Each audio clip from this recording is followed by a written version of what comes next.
Due to the implications of AI, since September, October, we have stopped recruitment. This means that we are actually shrinking in number of employees by about 20% per year. You remember Klarna, right? Klarna, after replacing 700 customer service agents with AI. The fintech darling that boldly declared AI would replace hundreds of workers. Said on a blog post that they published on Klarna's website saying that they now have AI customer service agents handling 2.3 million chats per month. Slashing cost and revolutionizing customer service. Here's a practical application that isn't like just a small, it's real life. Consumers prefer it because it's actually higher customer satisfaction than the human agent. It's faster to use, it's higher quality, and it's having profound impact. Well, buckle up guys, because their story is a roller coaster, one that takes us through the speedy highs of AI hype and the harsh lows of reality. They're now planning a hiring spree to ensure human customer support, citing quality concerns, shocker, with an over-reliance on AI in the past. Emmy, what's your take on Klarna's news? So my take is that this Sebastian guy, who's the CEO of Klarna, I think that his cockiness has actually fucked up. It's turned back around. I remember him saying, AI is going to replace all jobs. AI can replace all jobs. We don't need humans. It was at this moment that he knew. It's fucked up. Talk about what's actually going on with Klarna's AI efforts. Good to see you. Good to see you. I was funny pushing back against my own claims. It's just it feels like, I don't know. It's funny though. The AI takeover.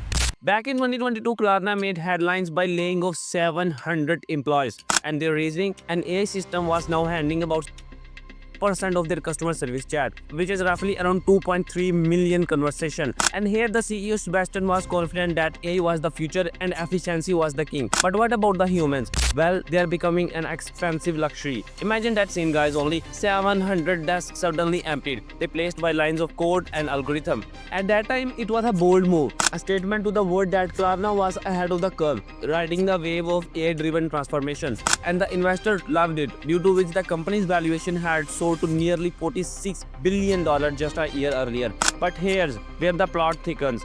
The first cracks. As months passed, Klarna's AI began showing its true color, and customer complaints started creeping up. And guys, the AI responses were robotic, sometimes downright wrong, right? But what about the complex issues? Here's the AI stumble, and in case of empathy, it becomes non-existence. And most importantly, the human touch. It turns out that it was more than just a glitch. And this is where the Klarna story starts to echo a familiar refrain in the AI world. Guys, do you remember Microsoft Tay chatbot from 2016? Tay was supposed to be friendly AI that learned from Twitter user. Instead, it quickly turned into digital nightmare, spewing offensive and inappropriate tweets within hours. It kind of went rogue, adopting offensive language and controversial views due to how it learned from users online. Microsoft had to shut Tay down just 24 hours after launch. And Tay's failure was a stark reminder that AI without proper controls and context can go off the rails. And here in this story, Klarna's AI was not offensive, but it was ineffective, just as damaging in its own way. And most importantly, customers did not want the robotic answer. They wanted real help. The Klarna's AI Backlash. Fast forward to early 2024, Klarna's CEO made a surprising announcement. They were hiring humans back. Wait, what?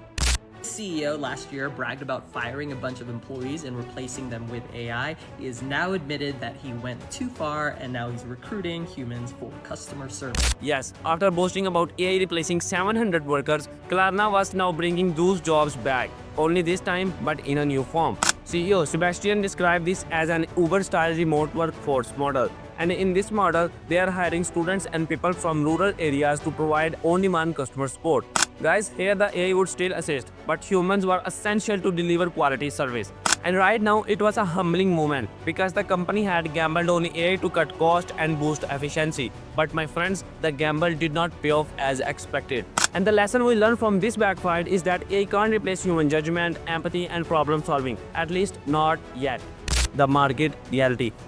Even as the Klarna service recovered, the broader market was taking notes. Because in this case, Klarna's valuation did not just dip, it crashed from $45.6 billion to just $6.7 billion in a year. And finally, the investor quickly realized that the AI promises alone don't guarantee success. because this pattern is playing out across the tech world. And shockingly guys, according to the recent survey, nearly half of AI projects are abandoned before even reaching production. And why does that happen? The only reason here is that the companies are learning the hard way that AI implementation is complex, offensive, and often disappointing. And that's why guys, this so-called AI hype cycle is brutal because it inflates expectations followed by a harsh correction. Guys, Klarna's story is just one chapter in the broader narrative of AI's growing pains, because as businesses rush to adopt AI, many are learning that technology alone is not a silver bullet. And remember, this long AI trip road ahead requires patience, experimentations, and most importantly, the humility. So, as you watch the AI revolution unfold, remember, it's not about replacing humans with machines. It's about empowering humans with machines. Digital Detective.